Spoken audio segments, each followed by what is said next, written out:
Hey guys, welcome back to Sonic Social Tech. Today in this tutorial, I'll show you how to stop saving photos to gallery on WhatsApp.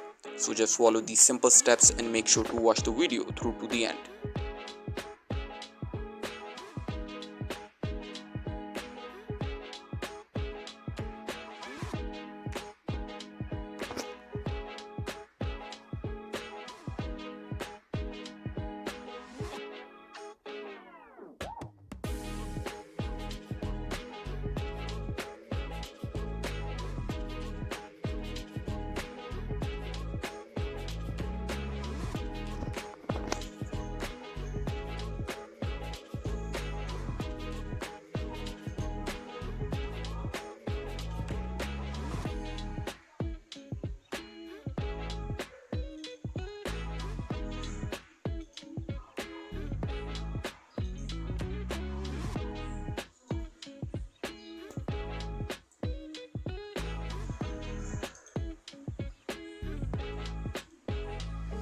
Thank you for watching guys. Make sure to like and subscribe.